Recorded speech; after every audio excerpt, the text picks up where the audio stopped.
Baik hadirin sekalian, tadi adalah pertunjukan seni tarian Myanmar Tawahuk dari Tanimbar. Tarian ini disuguhkan sebagai tarian yang mempersatukan segala perbedaan dari masyarakat. Nah, tarian ini bertujuan untuk mempersatukan manusia di dunia tanpa membeda-bedakan suku, ras, agama, dan golongan, serta memperteguh iman kepada Tuhan. Baik, hadirin sekalian, mohon menunggu sebentar untuk dalam beberapa waktu kita akan masuk dalam opening ceremony. Demikian.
Bismillahirrahmanirrahim. Assalamualaikum warahmatullahi wabarakatuh. Selamat pagi dan salam sejahtera bagi kita semua.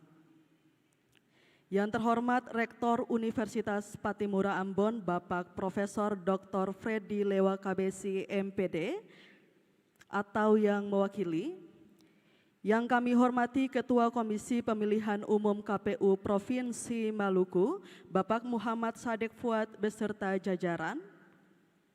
Yang kami hormati Koordinator Nasional JPPR, Ibu Nurlia Dian Paramita, Wakil Rektor 4 Universitas Pattimura Ambon, Bapak Dr. Ruslan HS Tawari, MSI, Dekan Fakultas Hukum Universitas Pattimura Ambon, Bapak Dr. Hendrik Salmon SH MH, Dosen Ilmu Pemerintahan FISIP Universitas Pattimura Ambon, Bapak Dr. Muhammad J. Latukonsina SIP MA, Anggota KPU Provinsi Maluku, Bapak Wawan K. Susanto, beserta hadirin yang berkesempatan hadir pada hari ini. Selamat datang di kegiatan KPU Goes to Campus dengan tema Perguruan Tinggi dan Pembangunan Kualitas Demokrasi bersama Universitas Pattimura Ambon dan KPU Provinsi Maluku. Acara ini dilaksanakan langsung dari Auditorium Universitas Pattimura Ambon, Jalan Insinyur M. Putuhena.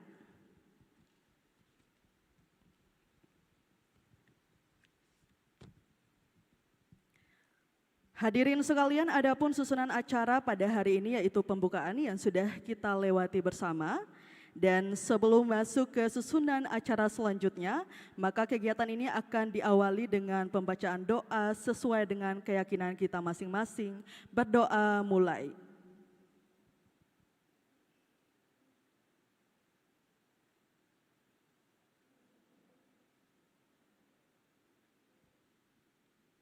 Berdoa selesai. Dan selanjutnya menyanyikan lagu Indonesia Raya dan dilanjutkan dengan jingle pilkada. Hadirin dimohon berdiri.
Baik, hadirin sekalian dipersilahkan untuk duduk kembali.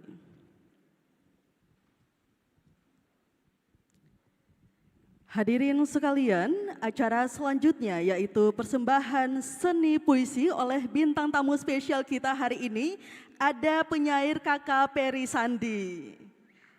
Nah, Kakak Peri Sandi ini adalah salah satu penyair yang cukup terkenal lewat karya-karya tulisannya, terutama untuk karya seni puisi.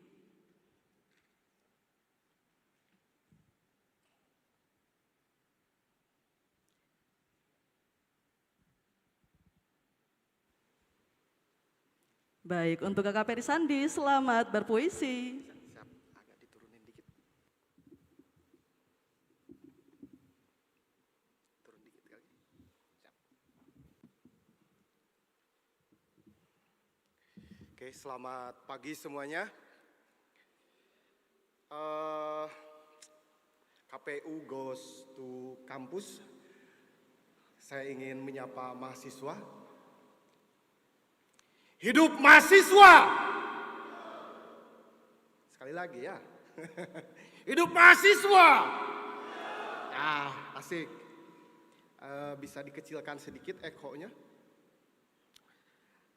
Terima kasih KPU Provinsi Maluku, tepuk tangan untuk KPU. Dan tentu saja kampus yang menyediakan ruangan ini sehingga terlaksana acara ini.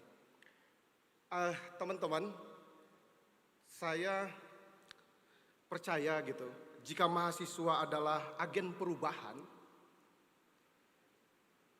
itu artinya mahasiswa akan digolongkan menjadi masyarakat yang kritis. Kira-kira begitu ya. Dalam pesta demokrasi,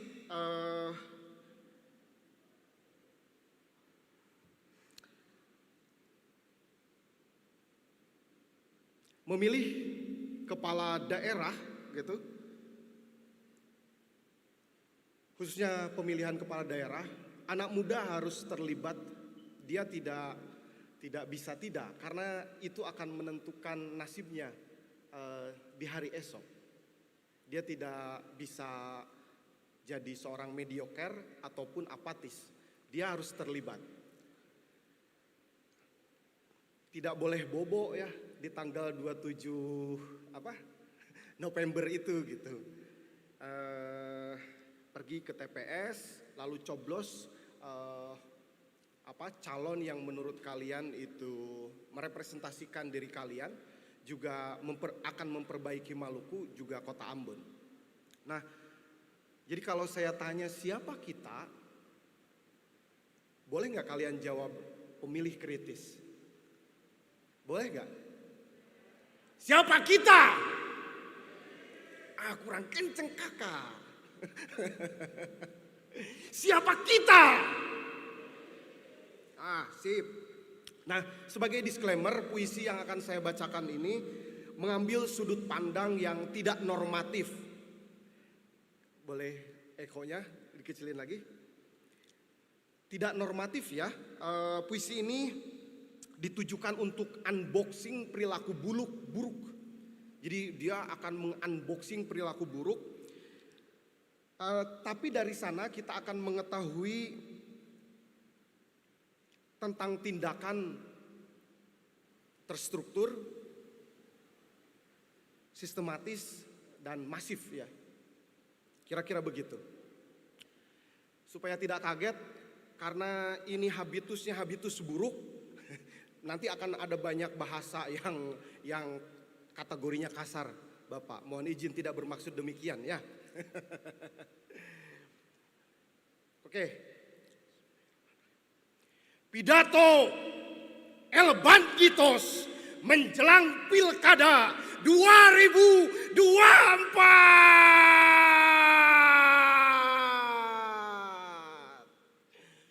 Kita harus menang, agar hati senang, agar hati senang. Kalau tidak menang, kalau tidak menang, kamu aku tendang, kamu aku tendang. Anjing, anjing, anjing. Kita harus menang, kita harus menang. Agar hati senang, agar hati senang. Kalau tidak menang, kalau tidak menang, kamu aku tendang, kamu aku tendang. Anjing, anjing, anjing. Saudara-saudara, siapa yang tak bahagia? Seluruh kehidupan ditanggung negara. Tepuk tangan. Oh, mobil disiapkan, standby pengawalan, teks pidato ada yang membuatkan. Setiap kita melakukan kunjungan, kita disambut meriah berbagai kesenian, dikalungi bunga kehormatan. Jadi tunggu apa lagi? Jadilah bagian dari syukuran ini. Sebab kita teramini ilahi. Betul? Tenang saja. Senyumlah sebanyak yang kita bisa. Tak perlu pintar dan pandai bicara. Kalau ada yang salah, saudara-saudara, misalkan kita ketahuan selingkuh, ketahuan korupsi, tenang saja. Jadi tenang saja. Gampang saja, gampang. Banyak jurus untuk menangkisnya. Jurus pertama. Jeng jeng jeng jeng jeng jeng jeng jeng jeng. Sewalah akademisi yang kurang proyek. Iming-imingi pengabdian pada masyarakat sebab tugas mereka tertera dalam Tridharma perguruan tinggi. Mereka akan membuatkan wacana yang penuh referensi dan catatan kaki. Pokoknya saudara-saudara, hasilnya mantap. Akan dibela kampus bergengsi. Jurus kedua. Jeng jeng jeng jeng jeng jeng jeng jeng jeng, gitu ya. Besarkan wartawan cetak, online dan TV. Bila perlu kita menyimpan saham di sana atau bahkan usahakan kita punya sendiri medianya. Saudara-saudara, tangan wartawan seperti tangan malaikat mengekalkan berita, menggiring opini massa. Atau bila dari kalian ada yang terbiasa ngonten, peliharalah followernya oleh pencitraan kalian supaya ada di pihak rakyat. Awas, awas. Kameramen dan editor mesti dibayar mahal. Karena angle menentukan masa depan kita. Betul? Kita harus menang, kita harus menang. Agar hati senang, agar hati senang.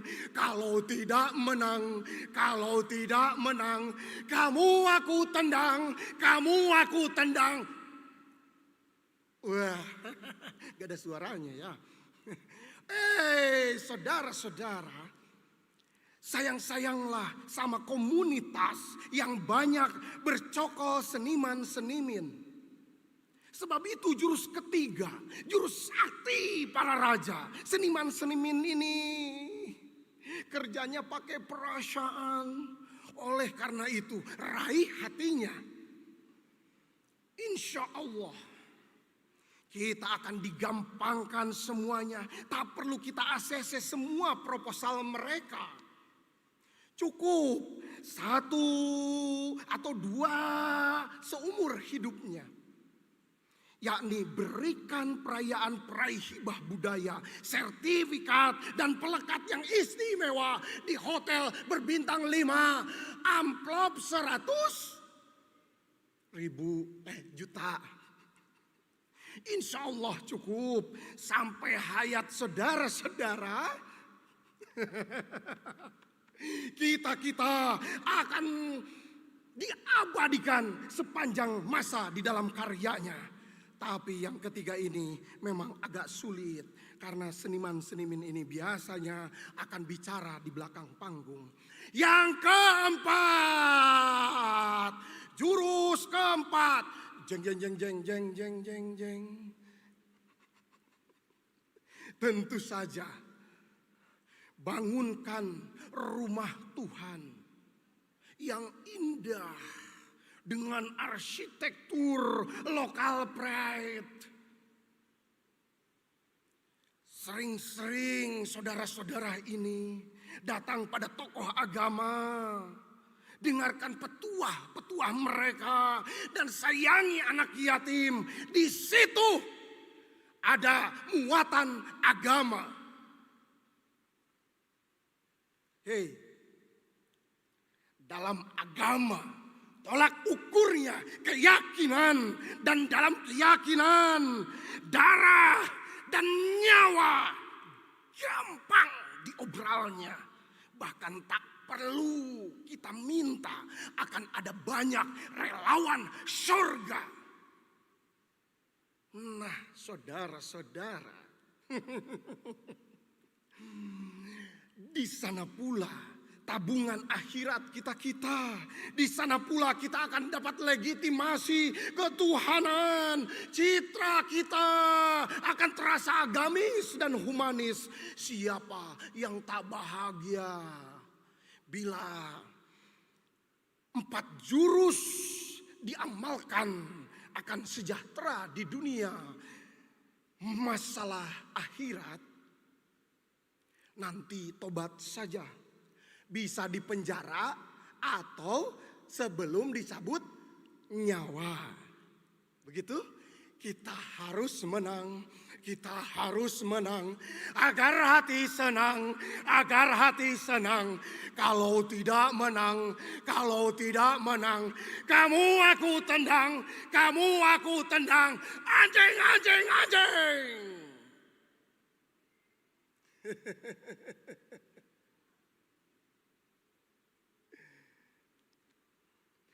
Terima kasih.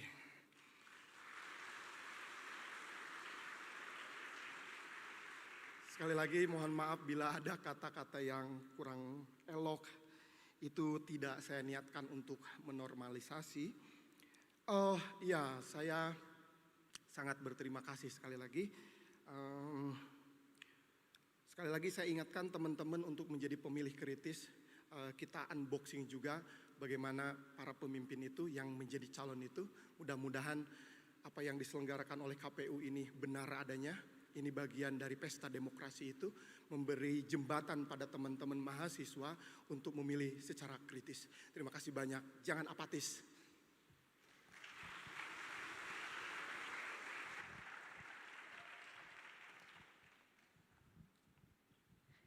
Kami minta tepuk tangannya sekali lagi untuk bintang tamu kita Kakak Peri Sandi. Terima kasih Kak.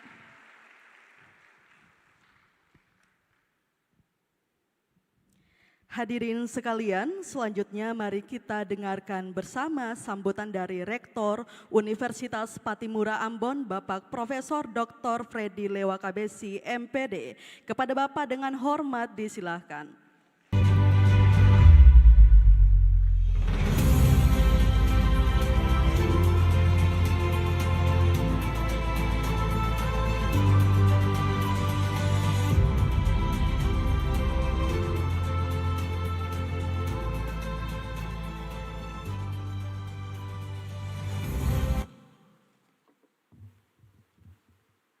Selamat pagi semua.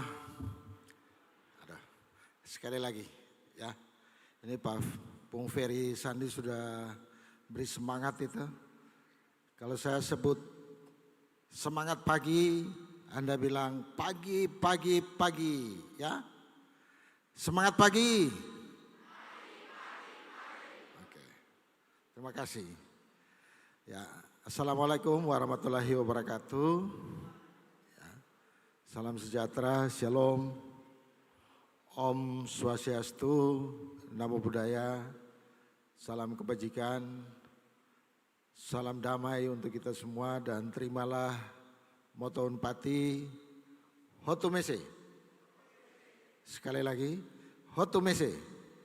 Ya. Yang kami hormati Koordinator Nasional Jaringan Pendidikan Pemilih untuk Rakyat, Ibu Nurlia Dian Paramita. Ya, selamat datang di Ambon dan khususnya di Unpati. Ini udaranya sejuk banget dan musim hujan, ya. Semoga kita semua merasa damai dengan suasana ini. Yang kami hormati Ketua KPU Provinsi Maluku, Bapak M. Sadek Fuad. Ya. Yang kami hormati Wakil Rektor Bidang Perencanaan, Kerjasama dan Sistem Informasi, Dr. Ruslan HS Tawari, SPI, MSI, sekaligus sebagai narasumber nantinya. Yang kami hormati Dekan Fakultas Hukum, ya, Dr. Hendrik Salmon, SHMH, sekaligus sebagai narasumber nantinya. Yang kami hormati dosen Fakultas Ilmu Sosial dan Ilmu Politik, sekaligus narasumber Dr. Muhammad Jen Latukosina. Anak-anakku mahasiswa yang hadir saat ini, panitia atau event organizer yang mengorganisir kegiatan ini, juga Bung Ferry, ya, selamat datang di Ambon. Dan pertama-tama kami bersyukur kepada Tuhan Yang Maha Kuasa, ya, Allah Subhanahu Wa Taala, di mana Unpati disasari lagi oleh KPU untuk event ini, dan sudah sering Unpati dijadikan sebagai tempat untuk kita bersama-sama memberikan edukasi, sosialisasi, dan pemahaman yang komprehensif, yang benar, yang baik, sesuai dengan regulasi terhadap proses demokrasi di Indonesia. Dan kepercayaan ini tentu dengan fasilitas yang ada, semoga semua bisa berjalan dengan baik. Meskipun informasi bagi kami itu baru kami peroleh tadi malam bahwa ada event ini di Unpati. Tapi tidak mengapa, karena kerja keras dari panitia ke fakultas-fakultas dan adik-adik mahasiswa boleh hadir di kesempatan ini. Semoga mereka akan memperoleh informasi yang baik, mereka akan mendapat pemahaman yang komprehensif dan benar tentang bagaimana perguruan tinggi dan pembangunan kualitas demokrasi di Indonesia. Saya cukup tersentak dengan puisi yang dibawakan oleh Bung Ferry tadi, dan sebuah fakta yang akhir-akhir ini kita bisa lihat dan alami bersama dalam sebuah proses demokrasi panjang di era voters, oleh masyarakat, oleh rakyat, memilih para pemimpin baik di pusat, di daerah, gubernur, bupati, wali kota. Sehingga hampir kita tidak memiliki sebuah pemahaman yang terstruktur, pemahaman yang benar tentang apa sih demokrasi itu. Apa peran kita dalam proses demokrasi itu. Sehingga KPU Goes to Campus hari ini berharap para narasumber akan memberikan informasi yang betul-betul benar dan baik. Baik secara regulasi, ya, aspek aturan, tetapi juga fakta-fakta real yang bersiliweran di mana-mana, baik di media sosial dalam bentuk Instagram, grup WA, luar biasa, media elektronik, dan diskusi-diskusi kafe, resto, sampai hotel berbintang 5, bahkan juga di area-area rekreasi dan wisata yang lain.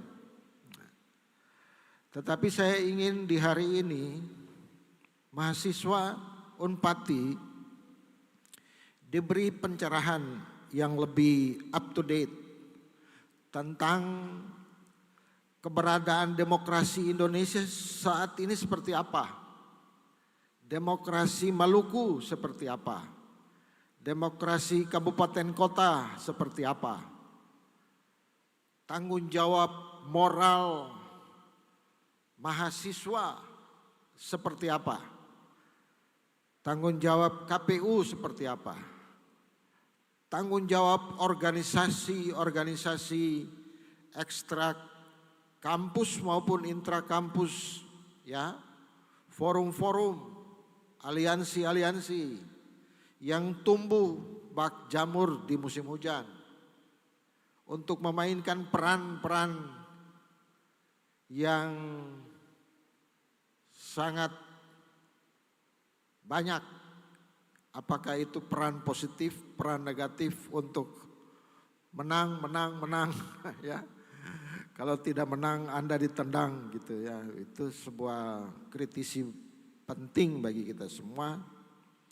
Dan kemudian efek dari seorang pemimpin yang terpilih, apakah dia berorientasi untuk membangun daerah, membangun bangsa, berpihak pada rakyat, kesejahteraan rakyat dengan memanfaatkan sumber daya alam yang Tuhan berikan, memperkuat basis pengetahuan, memperkuat basis keterampilan, skill sumber daya manusia, bersama-sama berkolaborasi dengan berbagai pihak untuk kepentingan masa depan generasi anak cucu. Bukan menjadi pemimpin seperti dalam pemahaman saya seakan-akan diturunkan oleh nenek moyang, ya.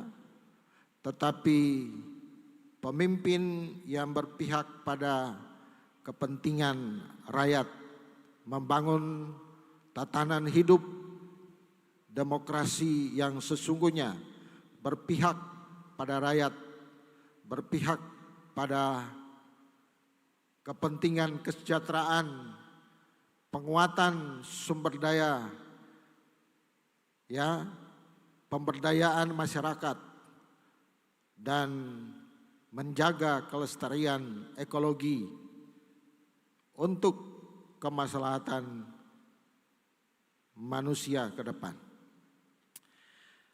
Ini penting saya sampaikan. Kepada mahasiswa, kita mencetak profil mahasiswa Pancasila dengan 6 karakter penting yang harus Anda ingat. Dan mari menjadi pemilih cerdas dengan 6 karakter tersebut. Ya. Yang pertama, memiliki iman dan bertakwa kepada Tuhan Yang Maha Esa. Ya. Karakter penting itu menjadi dasar keimanan untuk kebenaran dan keadilan. Memperjuangkan kebenaran dan keadilan. Karakter yang kedua, Anda harus punya calon yang tidak terpilih, dia lebih baik daripada calon terpilih. Nah, itu menjadi koreksi bagi saudara untuk menjas, ya, bahwa apa yang saya sampaikan di luar, bahwa calon ini dia punya kegagalan akan di situ, itu akan menjadi kenyataan ketika dia diberikan kesempatan. Ya, sebab kalau para pakar itu dia bilang jangan menilai orang dari luar tanpa diberikan kesempatan. Berikan dia kesempatan sehingga dia mengelola tata kelola pemerintahan itu sebagaimana dia punya karakter yang saudara lihat. Ya, jadi kalau karakternya memang sudah terbawa di dalam korupsi, nepotisme, pasti ujungnya ada di situ. Tapi kalau dia menghindari hal-hal itu pasti aman sampai tujuan. Ya, jadi biasanya terakhir saya bilang buat saya punya kakak ini, Ruslan ini, Pak WR4 sekarang, saya bilang yang jago dalam tata pemerintahan itu cuma zaman Soeharto, Orde Baru. Ya, karena apa? Coba bandingkan. Setiap mau pemilu yang dilakukan adalah perubahan undang-undang pemilu. Tidak ada undang-undang lain. Coba tanya rakyat, perlu tidak rakyat itu merubah undang-undang pemilu? Rakyat bilang perlu. Yang perlu kita ini kenyang, segala sesuatu 9 bahan pokok dapat dengan baik. Jadi yang punya kepentingan siapa? Elit kekuasaan. Jadi tetap setiap pemilu pasti undang-undang pemilu itu akan diganti menurut selera kekuasaan itu. Dan wakil rakyat kita itu cuma mewakili kita dan tidak bilang bahwa rakyat tidak butuh itu. Rakyat butuh ketika saudara itu 5 tahun diberikan, ada rakyat dapat apa? Dapat apa rakyat dari situ? Kesejahteraan kah? Atau kesengsaraan yang rakyat dapat? Ya, mudah-mudahan ini menjadi batu perenungan untuk kita memasuki pilkada gubernur nanti dengan segala calon. Ya, sehingga kita dapat menentukan masa depan Maluku ke depan dalam provinsi kepulauan, lumbung ikan nasional yang selamanya dijanjikan. Saya biasanya bilang di dalam setiap panel diskusi dan pembahasan RUU pada DPR RI, Maluku ini ibarat satu perusahaan. Kalau kita ini adalah pemegang saham, karena kita termasuk 8 provinsi yang membentuk NKRI ini. Apa yang kita dapat selama kemerdekaan ini? Kita masih tetap merupakan provinsi yang termiskin, terbelakang. Coba bandingkan dengan 7 itu, mereka sudah dengan lebih daripada yang kita mimpikan. Kalau ibarat PT kita ini biasanya dibeli, ya, diberi hak. Kalau kita untung dalam perusahaan, maka kita diberi dividen. Kira-kira dividen apa? Terakhir yang saya cuma lihat JMP. Ya, nah apa yang bisa mendorong kita di situ? Nah, mudah-mudahan ini jadi perenungan bagi teman-teman yang akan memasuki pilkada provinsi sebagai pemilih pemula yang cerdas. Jadilah pemilih yang punya integritas. Jadilah pemilih yang cerdas untuk menentukan masa depan provinsi Maluku pada tanggal 27 November. Demikian yang bisa saya sampaikan. Ya, makasih Pak Dokter, kita beri tepuk tangan yang meriah. Baik ya, peserta Ghost to Campus, bahwa pelaksanaan pemilu maupun pemilihan kepala daerah atau konsep KPU-nya itu disebut pemilihan, itu didasarkan pada regulasi-regulasi yang sudah disampaikan tadi. Ada Undang-Undang 1945, ada Undang-Undang, ada Perpu, ada keputusan KPU yang kemudian mengakomodir apa yang disampaikan tadi, pemilih pemula, pemilih muda, sejak kapan punya hak pilih dan seterusnya. Sekedar informasi bahwa di Kota Ambon dan sekitarnya, Maluku lah secara umum, bahwa pemilih pemula itu jumlahnya di atas 60%. Itu artinya bahwa pemilih pemula dan pemilih muda itu menentukan hasil daripada pemilu maupun pemilihan kepala daerah. Hari ini kalau Anda tidak terdaftar dan nanti di tanggal 27 November Anda tidak hadir, berarti yang pilih adalah baby boomer, tete-tete, nenek-nenek, kakek-kakek, opa-opa. Bukan kalangan milenial, bukan Gen Z. Dan sekedar informasi bahwa pemilih pemula itu hari ini yang punya hak untuk memilih mereka yang lahir di tahun 2007. Begitu ya Pak Wawan ya, 2007 di bulan November tanggal 27. Jika ada yang lahir di tanggal 28 maka dia masih minus 1 hari belum memiliki hak untuk melakukan pencoblosan di hari H di tanggal 27. Jadi yang lahir tanggal 27 November 2007 itu dia sudah punya hak pas sesuai dengan hari H pemilihan kepala daerah nanti. Baik, dari aspek regulasi sudah disampaikan tadi oleh Pak Dekan. Selanjutnya saya memberikan kesempatan kepada Mbak Nurlia selaku Koordinator Nasional JPPR. Lembaga ini yang kemudian membantu KPU, membantu Bawaslu atau membantu penyelenggara di dalam pengawasan pelaksanaan pemilu maupun pilkada di Indonesia. Untuk itu mari kita dengar bersama apa yang ingin disampaikan, pandangan dan analisa JPPR menyongsong pemilihan kepala daerah di 27 November nanti kepada Mbak Dian. Ya, 3 namanya saya panggil ya, yang enak saja posisinya mau berdiri mau standing terserah. Saya persilakan waktu dan mic, disilakan Mbak Dian.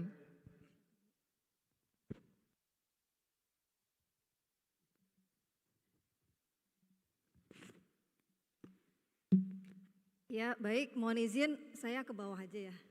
Izin Pak. Baik, Assalamualaikum warahmatullahi wabarakatuh. Selamat pagi, menjelang siang. Selamat siang. Nah, kan kedengeran suaranya. Saya masih agak kaget ternyata perbedaannya cukup ya, 2 jam. Kalau kebetulan saya tinggal di Jawa. Jadi ketika ke Ambon majunya 2 jam, ya WIT ya betul ya. Baik, Gen Z sekalian, saya panggilnya Gen Z aja ya. Kayaknya lebih cocok nih karena biar lebih akrab. Saya Nurlia Dian Paramita atau biasa dipanggil Mita. Saya sebagai sekarang posisinya adalah Koordinator Nasional. Ada yang pernah kenal JPPR? Lembaga pemantau, ada yang pernah kenal? Pemantau pemilu atau mungkin ada yang pernah jadi relawan? Pernah? Belum pernah? Atau ada yang mau cerita? Pernah jadi relawan pengawas pemilu misalnya ikut dengan Bawaslu, ada kemarin adik-adik? Ada? Oh ya ada. Oke, jadi kalau saya mau cerita soal peran lembaga, karena saya diberikan amanah ya, diberikan waktu untuk cerita soal peran lembaga pemerhati dalam mengawal pemilu dan pilkada 2024. Ada yang besok baru milih pertama kali? Ada pilkada atau udah milih di 2024 kemarin? Sudah semua ya? Ada yang belum? Atau kemarin misalnya milihnya tidak di tempat domisili, ada nggak? Jadi cuman bisa milih pilpres. Coba tunjuk kalau ada. Berarti milih semua ya, pileg sama pilpres, semua milih ini adik-adik. Oke, mantap. Ya jadi saya mungkin mau cerita ya, kalau tadi saya kira Pak Warek, Pak Dekan juga sudah menyampaikan ya bahwa kita adalah negara demokrasi, ya demokrasi yang sangat besar karena kita penduduk keempat terbanyak di dunia, ya dan kita kemudian punya tadi juga disampaikan ya berbangsa-bangsa, bersuku-suku. Dan saya juga diskusi dengan Bang Wawan ya, bahwa memang 11 kabupaten di Provinsi Maluku. Ini rata-rata tinggalnya dari Kota Ambon atau dari daerah lain? Kabupaten ya? Banyak ya? Ada yang paling jauh? Dari mana? Buru? Ada? Wah, banyak juga ya. Berarti besok harus pulang ke sana kalau nyoblos pilkada. Ya kan? Apalagi sekarang sudah coklit ya, jadi pastiin memang masih terdaftar, itu penting. Next. Nah, ini agak jauh tapi mudah-mudahan bisa menjelaskan. Saya mau cerita bagaimana soal pemilu 2024 berlangsung. Ini tanpa harus memberikan informasi yang kemudian mungkin kok kayak gitu sih kakak kondisi kita gitu ya. Tapi saya harus cerita bahwa memang demokrasi di 2024 kemarin di pemilu ya, di pileg terutama pilpres ya, kita sebetulnya dalam posisi yang enggak baik. Jadi memang kalau dari pengamat internasional atau kemudian di tingkat lokal sendiri, kebetulan saya dan teman-teman cukup intens gitu ya untuk mengawal proses demokrasi kita. Memang proses kita buruk sekali. Buruknya itu kalau dibilang soal turbulen ya kira-kira turbulen lah. Nah ini yang kemudian perlu dipahami Gen Z sekalian ya.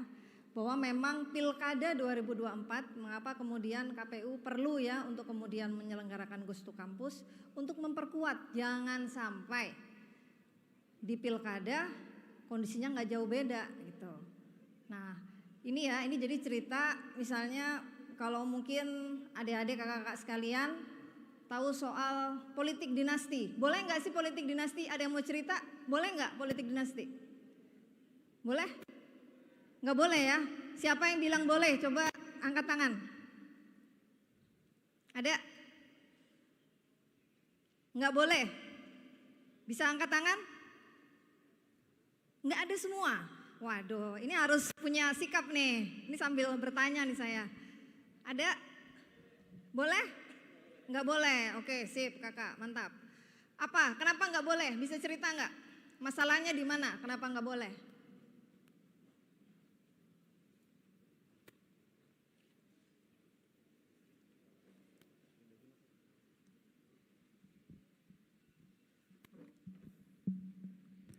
Kalau menurut saya politik dinasti itu tidak boleh karena itu bagian daripada merusak tatanan demokrasi kita.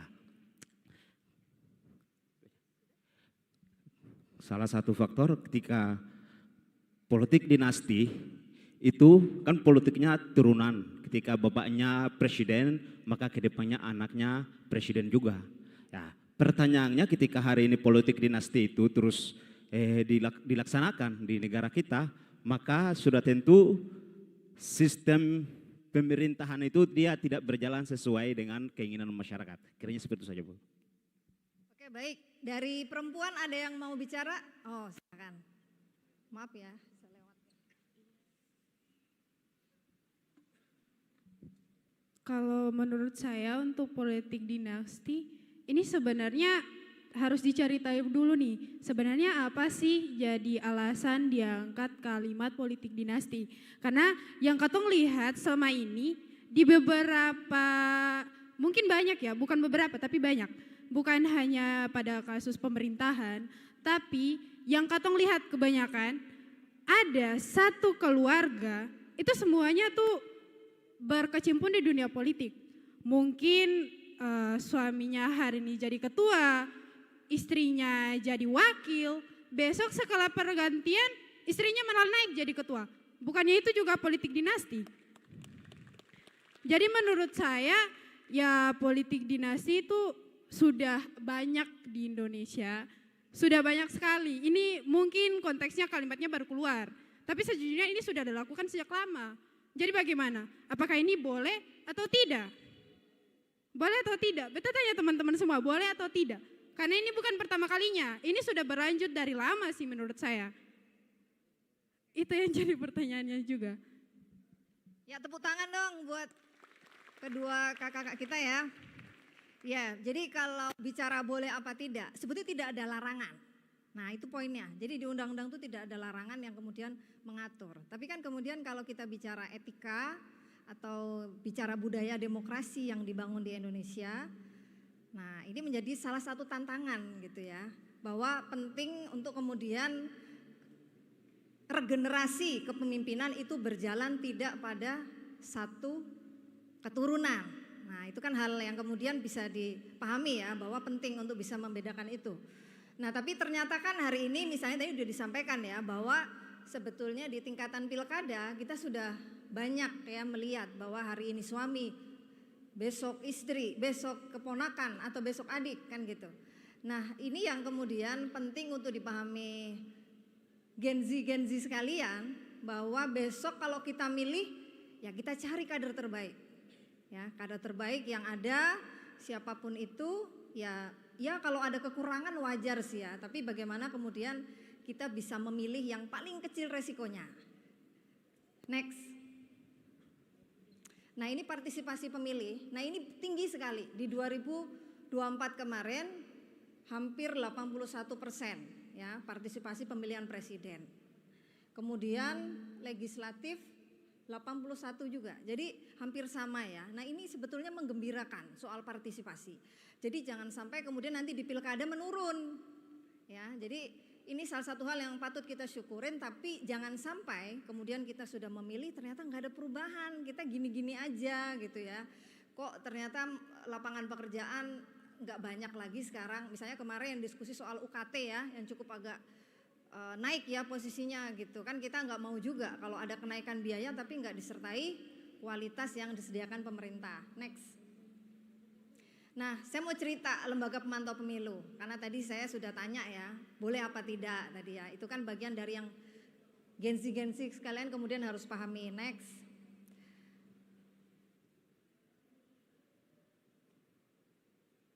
Nah, jadi peran lembaga pemantau pemilu itu sebetulnya dapat menggantikan pengawas. Ya, jadi kalau tadi Pak Warek sudah cerita, ayo kalian harus menjadi pengawas pemilu. Nah, sebetulnya dalam proses pengawas pemilu itu kemudian juga ada lembaga yang memantau ya, membersamai negara. Istilahnya kalau pengawas pemilu ini kan adalah lembaga yang dibiayai negara, tapi kalau kami teman-teman nih pemantau itu swastanya gitu kira-kira. Jadi kalau negeri memang biasanya kan formalitasnya lebih banyak ya, tapi karena kemudian kita berada di luar, kita harus melihat penyelenggara keduanya, baik baik pengawas ataupun penyelenggara teknis. Next. Nah, apa tujuannya? Nah, kenapa penting? Tadi yang disampaikan Pak Warek juga Pak Dekan menyampaikan ya, bahwa kalau orang yang sudah berkuasa pasti pengen berkuasa lagi gitu ya. Mungkin kalau ini adik-adik dari FISIP pasti udah sering dengar ya, power tends to corrupt gitu ya, bahwa pemerintahan yang kemudian sudah berkuasa itu cenderung korup, cenderung akan ada masalah, apalagi jika pada satu pintu atau tadi yang sudah disampaikan tadi dalam satu garis keluarga. Nah, itu pasti sudah jelas masalah. Nah, kita kan nggak pengen dong nanti ke depan gitu ya, apalagi Gen Z sekalian nanti akan menjadi generasi Indonesia emas 2045.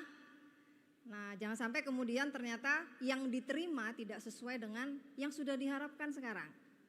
Nah, jadi apa tujuannya memantau, menjaga proses pemilu, kemudian juga mendorong partisipasi, kemudian bagaimana sarana pendidikan politik. Ada nggak yang pengen jadi caleg di sini? Saya tanya dulu, ada yang pengen jadi calon anggota legislatif ke depan? Ada? Wis, mantap. Ada berapa ini? 2 saja? Nggak ada yang pengen lagi? Wah, penting ya. Jadi kita harus berani untuk ikut terjun ke politik, itu penting, apalagi perempuan. Karena DPT kita kemarin ya, daftar pemilih tetap kita kan kalau kita identifikasi banyak perempuannya loh. Jadi kalau semuanya laki-laki, wah itu nanti kalau persoalan perempuan melahirkan kemudian cuti gitu ya, kayak sekarang ada sudah ditetapkan undang-undang kesehatan ibu anak ya. Nah, itu kan harus dikawal. Kalau perempuan nggak hadir di sana, ya laki-laki kan beda ya, ini nggak bicara tipologi, tapi memang pada kenyataannya kadang-kadang memang urusan perempuan tuh perempuan juga yang harus tahu juga, meskipun laki-laki juga harus paham dong gitu ya. Nah, ini selain itu juga memunculkan psikologi ketakutan. Nah, kalau parpol atau penyelenggara sendiri nih ya, penyelenggara sendiri, baik pengawas atau penyelenggara teknis. Kalau kemudian kita awasi nih, mengingatkan kepada mereka bahwa oh kok ini ada kecurangan nih, saya lihat nih ada orang so kasih duit nih di satu daerah gitu ya. Ketika disampaikan, nah ini kan menjadi kewaspadaan, oh ada ini yang memantau. Kita nggak ingin nanti kalau yang dipilih itu justru orang yang tidak sesuai dengan harapan gitu, atau uang banyak tapi nggak peduli dengan kebijakan-kebijakan yang ada. Next. Nah JPPR gitu ya, nanti ini masih pilkada dan insya Allah kita juga akan memantau. Itu sebetulnya adalah sebuah gabungan organisasi besar. Ya, ada NU, Muhammadiyah, dan juga ada LSM, ada kemudian organisasi lain yang interfaith antar iman gitu ya. Nah kita cukup kemudian menginisiasi di 98, belum ada yang lahir ya 98 ya rata-rata ya. Oke, jadi memang ini sudah berjalan hampir 25 tahun. Dan kita memang mengalami proses yang tidak mudah dalam proses perjalanannya. Next. Nah ini beberapa tahapan isu ya. Jadi kalau mungkin Gen-Z sekalian tidak mengalami masa 98 ketika mungkin lebih banyak membaca di sejarah ya. Itu memang betul-betul, waduh itu tragedi betul ya. Jadi kita 25 tahun berjalan ternyata arahnya hampir sama. Nah itu celakanya di situ. Makanya jangan sampai ini pilkada jadi taruhan kita. Jangan sampai kita salah pilih ya kan. Nah jadi masanya berbeda ya, dari represi, kondisi represi, perdamaian, bagaimana toleransi, menghargai perbedaan, ya, dan juga terakhir soal bagaimana mengadvokasi. Jadi kalau sudah selesai dari perkara represi, damainya dapat, toleransi, baru kemudian mengadvokasi. Next. Nah ini model pendekatan kita ya dari setiap kepengurusan, karena setiap 3 tahun kita pasti ganti. Jadi saya sudah koordinator yang ke-9 ya, dari awal reformasi tahun 98. Next. Nah ini pemantauan kita, jadi memang cukup banyak di 2004 sebetulnya. Kesininya orang yang kemudian menjadi relawan itu cukup terbatas. Karena kalau dikatain ya, waduh saya nggak bisa ngabdi doang nih, nggak ada uang transport gitu ya. Nah jadi memang ini tantangan ya, bahwa setiap kita ini harus punya jiwa mengabdi gitu ya. Jadi tidak cuma melaksanakan karena ada sesuatu, tapi apa yang bisa kita identikan dengan identitas kita sebagai pemuda, pemudi, Gen Z gitu ya, anak muda. Next. Nah ini beberapa aktivitas ya, kemarin misalnya soal keterwakilan perempuan, kemudian kita juga menyampaikan soal sosialisasi kampanye kemarin. Mungkin kan kemarin juga Gen Z sekarang mengalami ya, bahwa proses yang terjadi kemarin kan banyak nih baliho-baliho bertebaran. Kita nggak tahu ini siapa, nggak kenal kan, tapi kemudian balihonya cukup banyak. Nah ini salah satu yang kemudian kita juga advokasi ya, jangan sampai cuman ada balihonya, cuman ada spanduknya, tapi kita nggak tahu dia siapa, dia nggak pernah mengenalkan diri, apa gunanya kan gitu. Termasuk juga kemarin misalnya karena kontestasi yang kemudian modalnya tidak sama, dan kemudian lebih banyak pasangan yang kemudian memenangkan pilpres dan juga pileg, itu karena startnya nggak sama, keuangannya nggak sama. Nah kita ingin kemudian memberikan pendekatan bahwa kita penting untuk menekankan kampanye yang seimbang. Nah kita ngasih masukan nih kemarin ke Bawaslu. Next.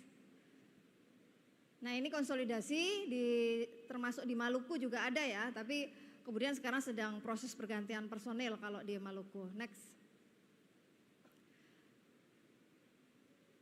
Nah ini yang saya katakan ya, jadi pemantau, sebagai pemantau pemilu, jadi adik-adik saya kira bisa memanfaatkan waktu ya sebagai sisi sekalian untuk bisa menjadi, kalau besok mau jadi penyelenggara nih kayak Pak Wawan atau juga Pak Rudi yang punya pengalaman, itu bisa berlatih dulu di pemantau. Ya jadi nggak langsung, atau misalnya kalau menjadi KPPS atau kemudian jadi pengawas TPS itu juga bisa. Nah banyak cara kesempatannya, jadi nggak cuman pada proses penyelenggara saja, tapi bisa ke masyarakat sipil. Next. Nah ini soal menuju pilkada, sedikit lagi ya saya kira. Next. Nah ini isu yang penting. Nah kira-kira ada yang mau cerita nggak? Pengennya sih harapan kepala daerah tuh apa besok?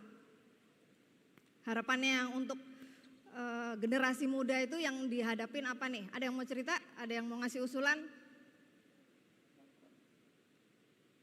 Ada? Misalnya lapangan pekerjaan atau apa gitu, dibikinkan warung kopi misalnya atau apa, bisa buat diskusi.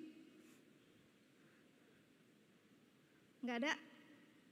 Terhadap masyarakat kecil, dan jika bisa bagaimana solusinya. Karena jujur di perkampungan rakyat-rakyat kecil banyak yang memiliki keterbatasan pengetahuan dan keterbatasan mental.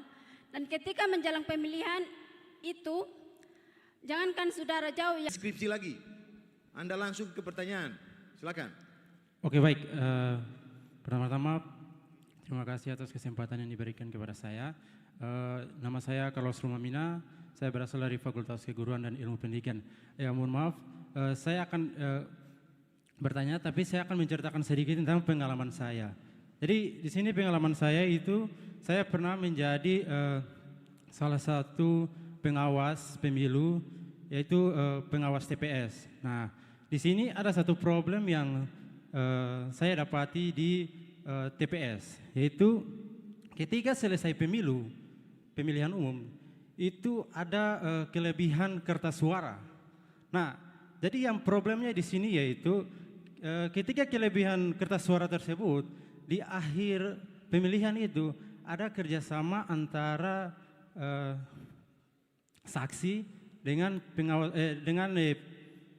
orang yang mengelola TPS untuk mencoblos kertas suara yang tersisa. Nah, ini adalah salah satu problem yang saya temukan. Dan yang menjadi pertanyaan saya, bagaimana tanggapan dari KPU mengenai hal tersebut? Lalu bagaimana solusi untuk kami selaku mahasiswa maupun selaku masyarakat untuk bisa memflow up permasalahan-permasalahan seperti itu? Jadi langkah-langkahnya seperti apa supaya kami bisa melaporkan permasalahan yang terjadi dalam proses pemilihan umum seperti yang tadi saya gambarkan tadi. Oke, baik, mungkin itu saja. Terima kasih. Oke, baik, terima kasih. Selanjutnya, oke, baju orange ya, silakan.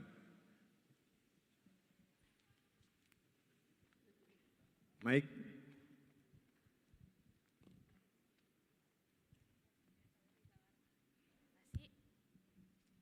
Ya, terima kasih Pak dan semua. Perkenalkan, saya Wawade Afiati, salah satu mahasiswa di program studi pendidikan ekonomi. Di sini sebelumnya saya ingin menjelaskan bahwa di Universitas Patimura sendiri pasti mahasiswanya itu bukan dari Maluku semua ya. Ada dari teman saya, ada yang dari Medan, ada yang dari Padang. Itu bagaimana nanti ketika pilkada, biasanya pengalaman saya di pemilu kemarin itu dikasih undangan untuk pergi coblos di TPS. Bagaimana untuk teman-teman yang memiliki KTP bukan dari Maluku seperti teman saya yang dari Medan, Padang tadi, itu bagaimana cara mereka untuk nanti memilih pemimpin mereka selama mereka berkuliah 4 tahun nanti ke depannya di Maluku ini? Mungkin kasih solusi agar bagaimana mereka bisa memilih pemimpin mereka selama mereka berkuliah di sini. Terima kasih. Oke, baik, pertanyaannya ditangkap. Saya mencoba meramu intinya. Pertanyaan pertama dari Nurlete, pertanyaan karena ini berkaitan dengan tema Pak Warek, saya kira pertanyaan ditujukan ke Pak Warek. Apa peran perguruan tinggi untuk peningkatan kualitas sumber daya manusia, terutama kualitas demokrasi di Unpati? Baik. Ya, itu dulu Pak Warek, karena pertanyaan yang lain ini ditujukan ke KPU. Baik. Silakan Pak Warek. Nurlete. Nurlete, terima kasih. Perguruan tinggi itu Central of Excellence. Perguruan tinggi itu bukan cuma dosennya, tapi ada mahasiswanya. Yang tadi saya sebutkan tadi, contoh itu mahasiswa semua. Dulu disebut dengan Stovia, itu mereka dulu masih muda. Soekarno dulu masih muda. Wahidin Sudirohusodo itu dulu dia masih muda. Jadi dia kuliah. Di sekolah-sekolah mereka itulah yang kemudian mencetuskan. Jadi peran perguruan tinggi itu di era demokrasi itu penting. Mahasiswa lah kemudian yang merubah yang disebut demokrasi. Demokrasi itu juga kadang-kadang ibarat angin. Saudara Moraba tidak dapat, tapi saudara dapat menghirupnya. Saudara Moraba tidak dapat, tapi saudara bisa merasakannya. Saya mau tanya bilang, mana peran saya, mana demokrasi ini hari ini apa yang kita lakukan? Mana demokrasi ya? Tiap hari kalian demo kiri kanan itu.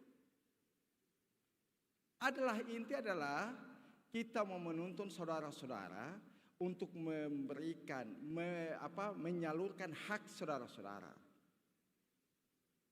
Harus begini, harus ini. Karena kalian adalah agen perubahan, kalian adalah pemimpin hari esok. Dulu saya pun berdiri seperti Anda. Saya juga dulu duduk di atas trek-trek. Saya juga dulu dobrak pintu. Dulu. Tetapi yang saya katakan, eranya, satu zaman itu ada masanya.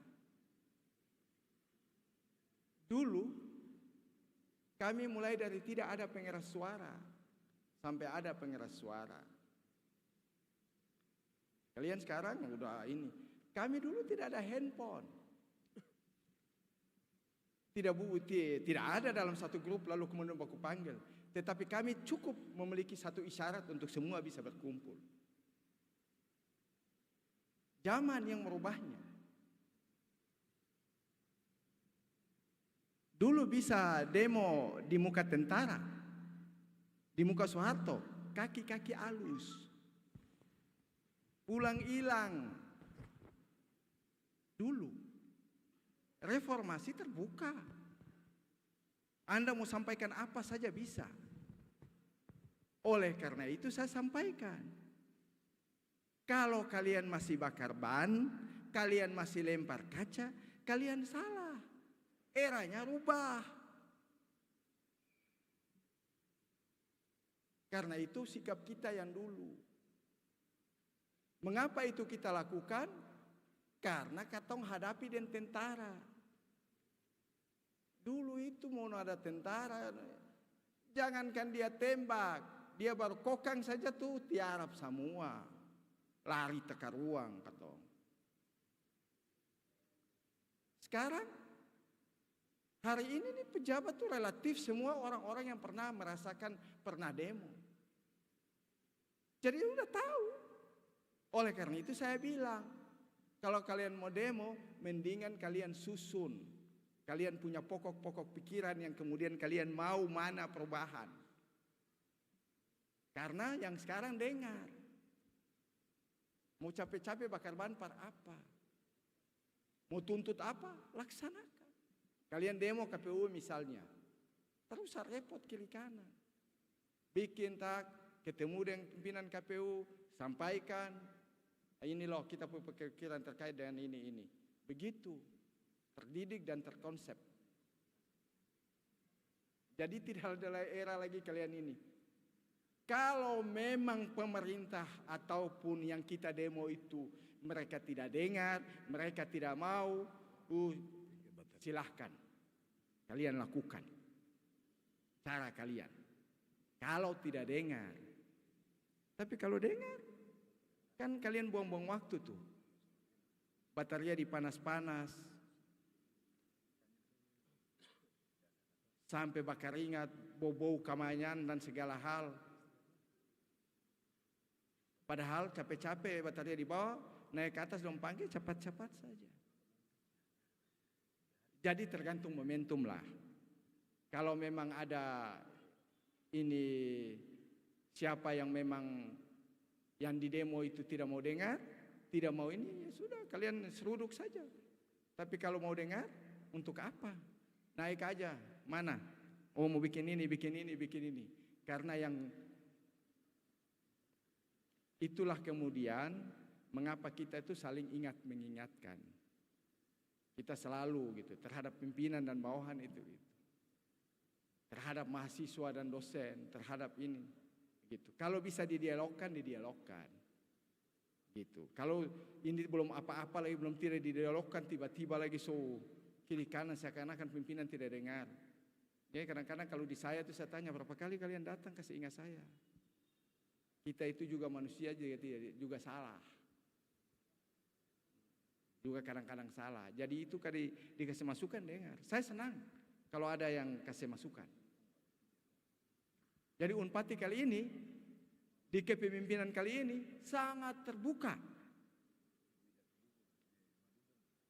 Anda mau sampaikan apa? Anda baru berlari, kalau Anda berjalan, kami berlari menjemputmu. Kalau Anda berlari, kami lebih cepat dari kilat untuk menjemput aspirasimu. Karena kalian adalah user, itu di Unpati. Gitu. Tapi kalau ini kadang-kadang juga mahasiswa ini demo, bukan numpuk hak. Tertuntut numpuk hak, tapi tuntut orang lain hak kamu kan. Tuntut kalian hak itu. Kalian wajar, kalian bayar. Jadi kalian punya hak untuk dapat. Di Unpati saya bilang begitu, apalagi di yang tanpa lain. Ya toh, apalagi hak-hak masyarakat, kalian wajib bela. Bela hak masyarakat.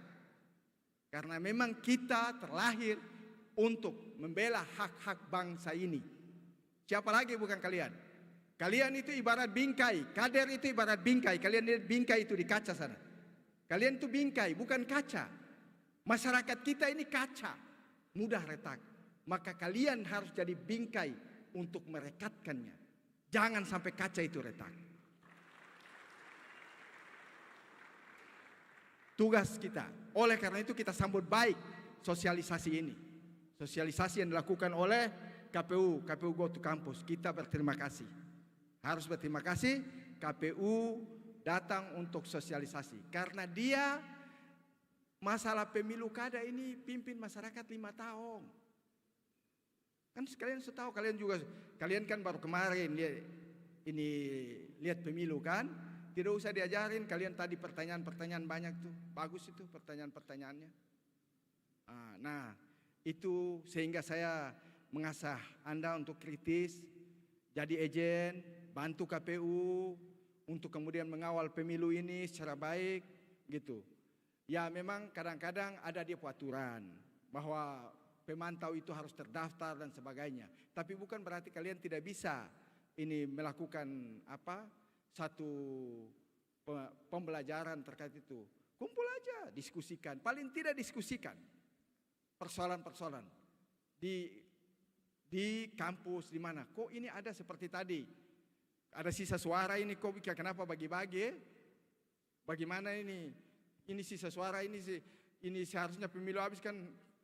Asumsinya seharusnya suara yang digunakan itu selesai kan?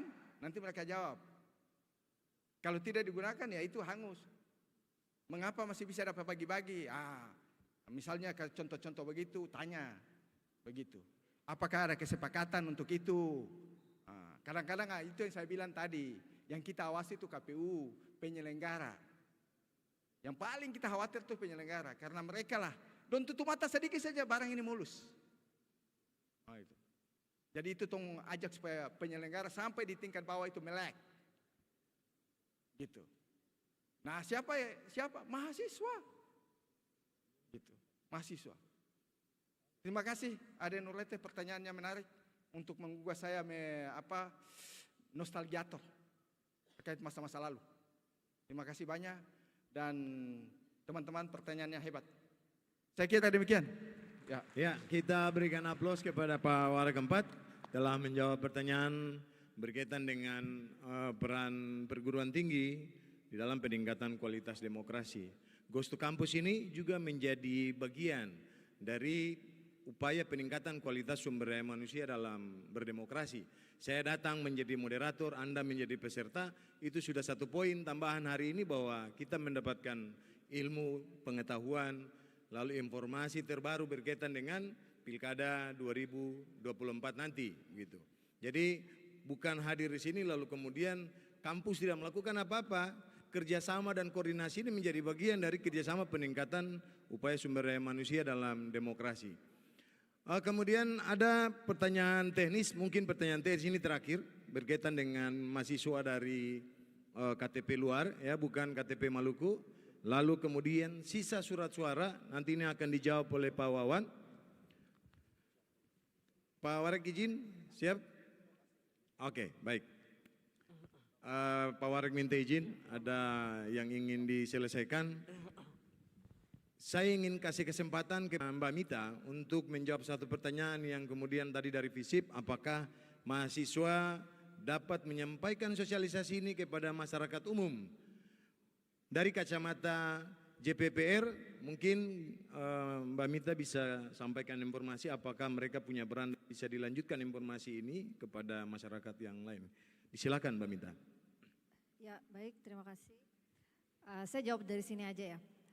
Jadi apakah kemudian bisa atau tidak gitu ya untuk bisa kemudian ikut menyebarkan informasi atau memberikan informasi? Sangat bisa kalau menurut saya. Karena memang tadi ya yang saya katakan bahwa pengalaman kami di teman-teman masyarakat sipil kan sebetulnya kita nggak mungkin bekerja sendiri. Tapi kemudian mahasiswa itu sangat penting untuk kemudian bisa memberikan informasi yang sifatnya berantai ya. Tapi juga jangan keliru gitu. Nah ini juga penting karena ya harus diakui ya bahwa aturan-aturan teknis ya hari ini, mohon maaf ini Pak Wan saya juga harus cerita bahwa memang ada beberapa perbedaan gitu ya yang kemudian kadang-kadang nih berubah. Nah ini kan juga kemudian harus disampaikan ya kepada teman-teman sekalian dan memang memahami konklusi regulasinya penyelenggaraan pemilu hari ini memang ya harus agak detail ya. Kalau memang kemudian teman-teman ya gensi-gensi sekalian merasa kesulitan, saya kira sekarang informasinya cukup banyak ya, bisa dicek di web media sosial itu sebetulnya banyak teman-teman pemantau yang menyediakan kanal informasi. Jadi tidak cuma bisa merujuk kepada penyelenggara sendiri, baik Bawaslu atau KPU, tapi teman-teman pemantau atau masyarakat sipil yang kemudian konsen dalam isu penyelenggaraan pemilu ini juga memberikan semacam rangkuman-rangkuman. Misalnya kayak sekarang nih pilkada, apa sih yang bisa kita lakukan? Misalnya sekarang sudah tahapannya coklit gitu ya. Nah bagaimana sebetulnya mendorong pentingnya partisipasi. Setidaknya ketika ada coklit ya bagaimana orang itu kemudian ada di rumah. Atau kemudian kalau tidak ada apa yang bisa dilakukan. Ya jadi jangan sampai kemudian ya sudahlah nanti tinggal catat saja gitu kan orangnya. Yang penting ada, kan tidak begitu juga karena memang harus orangnya domisili di sana, bertemu gitu ya. Kalau SOP-nya saya dengar itu. Jadi penting untuk bisa memberikan informasi itu. Termasuk tadi misalnya bisa enggak saya mencoblos ya ketika saya tidak di domisili yang di mana saya berada. Kan hari ini juga bisa kemudian mengurus ke RT RW setempat kalau memang kemudian dia akan pindah atau dia akan memilih di mana. Tapi ya putuskan gitu, memang kelemahan kita di situ ya. Menurut saya kemarin juga waktu pemilu kemarin kan juga masih ada yang seperti itu. Jadi ketika H-7 ada kesempatan untuk bisa merubah atau kemudian kalau dia mau pindah domisili itu kan memang waktunya memang butuh waktu gitu. Jadi kan tidak bisa misalnya tiba-tiba saya mau pindah lah pas hari itu saya mau bepergian misalnya. Kan memang enggak ada yang seperti itu, harus ada proses administrasi yang kemudian memang harus dilakukan oleh penyelenggara teknis. Nah ini yang kemudian mahasiswa atau teman-teman atau misalnya kerabat apa tetangga yang bisa dijelaskan gitu memang harus disampaikan gitu. Bahwa ya regulasi kependudukan kita secara umum atau kemudian juga dalam aturan penyelenggaraan pemilu kan juga pasti akan masih menyesuaikan dengan kebutuhan yang ada. Jadi saya percaya lah ya masih bisa dilakukan untuk proses mau memilih di mana gitu dan yang penting memang niatkan dulu gitu ya bahwa memang di 27 November itu tidak akan ada perubahan karena takutnya tiba-tiba terus memutuskan untuk karena itu hari libur nasional juga kan ya Pak Wan ya. Jadi karena hari libur nasional jadi ya jangan sampai terus jadi enggak nyoblos kan gitu. Saya kira mungkin itu ya responnya. Oke, baik. Ya, jadi apa yang sudah disampaikan bahwa mahasiswa punya peran untuk menyebarkan informasi ini. Ya, karena mahasiswa ini kan speakernya masyarakat. Kita adalah kontrol sosial dari masyarakat. Kalau bukan mahasiswa siapa lagi, kan begitu. Baik, kemudian ada pertanyaan yang berkaitan dengan apakah sisa surat suara itu dicoblos atau bagaimana caranya? Bagaimana pandangan pengawas? Seharusnya harus ada Bawaslu. Tapi karena Pak Jen di sini adalah mantan Bawaslu, mungkin dapat memberikan informasi itu. Ya Pak Jen ya, dari mantan Bawaslu ya. Ya. Nanti dikaitkan dengan tingkat partisipasi karena sebagaimana kita ketahui angka partisipasi pemilu 2019 itu dan pemilu 2024 itu hanya turun 0,27%. Nah, oleh karena itu menjadi PR bagi KPU Provinsi hari ini, Pak Wawan dan kawan-kawan untuk menggenjot lagi apakah partisipasinya itu angkanya turun atau harus dinaikkan. Nah, kan tujuan kita bersama dalam kegiatan ini juga untuk peningkatan partisipasi. Ya, semoga apa yang nanti dijelaskan Pak Jen selaku mantan Bawaslu dan kemudian analisa angka partisipasinya itu bisa menjawab pertanyaan tadi. Ya, Pak Dokter, saya persilakan. Ya, terima kasih yang tadi saya tangkap itu. Ini kan pengawas TPS. Kalau zaman saya, pengawas TPS itu harus kerja profesional di Kota Ambon ya.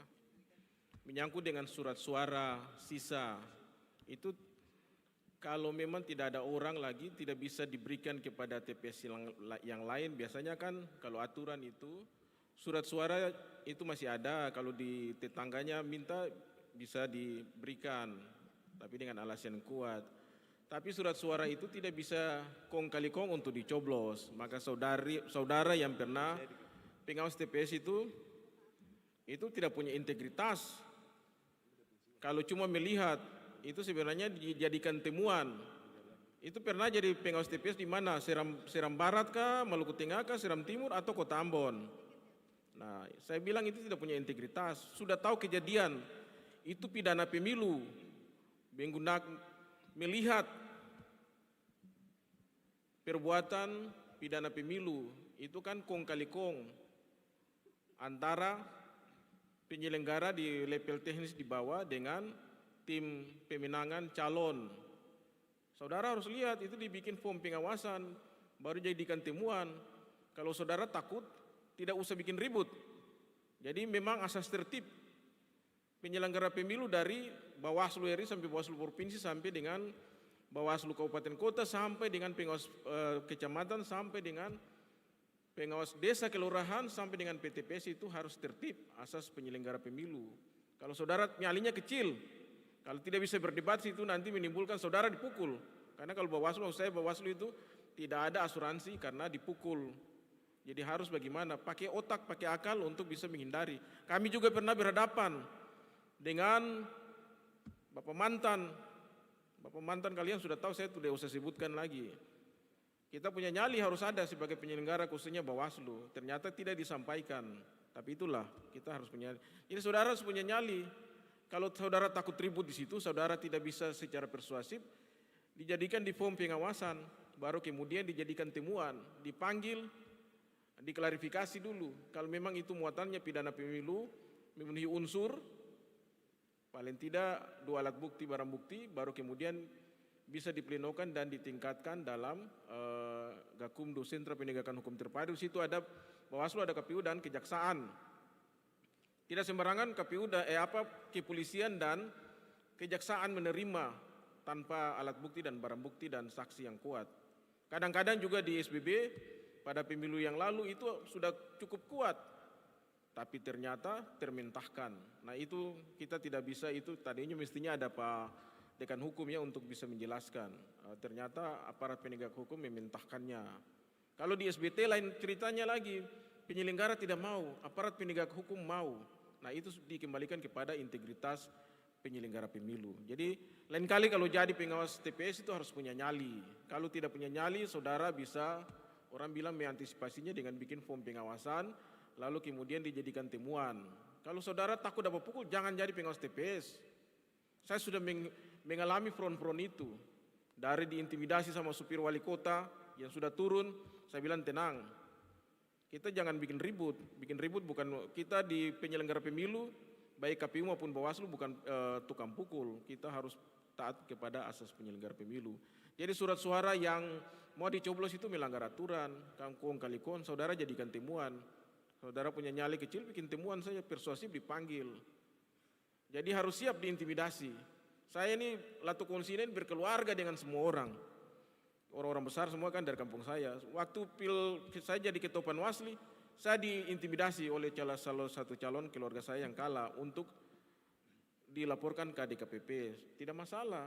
Karena memang saya prinsipnya seperti tadi dikatakan oleh Mbak Yandar JPPR bahwa tidak ada di demokrasi tidak mengenal keluarga. Saya prinsipnya begitu. Kita harus punya integritas meskipun itu keluarga. Karena di Maluku ini, ada marga lain, ada Latu Konsina, ada Tosikal. Siapa jadi penyelenggara? Rata-rata kan di kampung saya banyak sekali orang besar berhadapan dengan Abdullah Tosikal. Ya berhadapan itu om dekat saya. Kita kasih turun balihonya di muka masjid Waihawang ketika saya masih jadi panwas anggota waktu itu ya. Hari ini saya duduk dengan beliau. Orang katakan beliau pendidik, tidak, itu hanya persepsi negatif. Jadi suatu saat kita harus berhadapan di front-front pemilu yang penuh norma. Dan suatu saat kita kumpul keluarga. Jadi kita harus bisa pisahkan mana momen demokratis dan momen keluarga. Saya kira harus punya nyali. Menjadi pimpinan harus punya nyali, punya integritas. Ke depan saudara akan teruji dengan badai. Tapi juga harus fleksibilitas. Punya nyali, punya integritas, tapi harus fleksibilitas. Jangan sampai dapat pukul. Saya kira itu demikian, pertanyaan bagus, tapi ke depan harus lebih bagus lagi. Mestinya pertanyaan itu dilontarkan di sini. Karena seperti gimana ya, kayak kami mantan penyelenggara, zaman-zaman kami, saya tidak tahu Bawaslu sekarang ya. Zaman kami itu meskipun kita ad hoc, tapi kita sangat, dengan gaji yang sangat kecil, tapi kita begitu menjaga integritas. Mau ketemu dengan keluarga yang pejabat saya susah. Saya kira demikian ya, masih kurang-kurang nanti ditambahkan. Oke Pak Jen, terima kasih, kita beri aplaus kepada Pak Jen. Jadi adik-adik peserta Goes to Campus, Pak Jen ini kan mantan Bawaslu Kota. Jadi persepsi dan analisanya tadi itu berdasarkan pengalaman sebagai mantan Ketua Bawaslu Kota Ambon. Nah, partisipasi politik itu bukan cuma datang ke TPS. Partisipasi itu politik Anda adalah bagaimana Anda dapat menyampaikan informasi yang positif, lalu kemudian dapat melaporkan jika melihat kesalahan, penyelewengan yang dilakukan oleh peserta maupun penyelenggara. Kalau Anda lihat dan Anda tenang, berarti Anda tidak melakukan proses aktif dari partisipasi politik Anda sebagai warga negara, apalagi sebagai mahasiswa. Nah, oleh karena itu, tadi ada pertanyaan berkaitan dengan sisa surat suara yang dicoblos. Ada kasusnya, betul. Ada, itu fakta, ya. Kemudian ada KTP luar yang bagaimana sifatnya atau bagaimana haknya nanti pada saat pemilihan kepala daerah di 27 November nanti.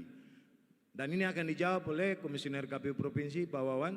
Dari perspektif penyelenggara, melihat dua kasus atau dua pertanyaan yang ditanyakan ini, saya persilakan.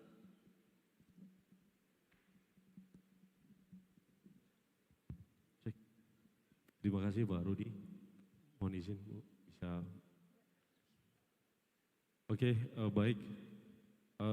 Ada dua penanya untuk dijawab. Saya mohon maaf, saya lebih mau mendekatkan diri lagi buat dengan rekan-rekan mahasiswa. Artinya apa? Selain lembaga KPU Goes to Campus, komisionernya juga harus dekat dengan mahasiswa sebagai masyarakat yang kritis. Kalau mau dikritik tidak apa-apa, saya sudah biasa. Pertanyaannya bahwa yang berkaitan dengan tadi dari kakak, ya bagaimana ketika memiliki KTP di luar dari Provinsi Maluku, ya, lalu pada saat pemilihan nanti tanggal 27 November di hari Rabu 2024, bagaimana dengan hak warga negara tersebut? Ya, di dalam ketentuan terkait dengan pemilu, ini untuk sebagai bahan untuk bisa memetakan bagaimana bisa sih seseorang pada saat pemilu kemarin, dia walaupun ber-KTP misalkan di Provinsi Maluku Utara, dia bisa menggunakan hak pilihnya di sini, tetapi dengan mendapatkan hanya satu jenis surat suara, dan 4-nya itu tidak. Karena pertama harus dipahami bahwa sesungguhnya kalau di dalam pemilu itu ada beberapa peserta pemilunya. Yaitu ada presiden, wakil presiden, DPD, DPR RI, ya kan? yang mencalonkan DPR RI, DPR Provinsi, dan DPR Kabupaten Kota.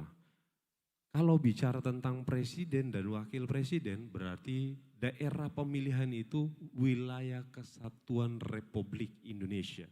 Maka setiap warga negara yang memiliki KTP dan sudah berusia genap usia 17 tahun di hari pemungutan suara, maka dapat menggunakan hak pilihnya untuk memilih presiden dan wakil presiden.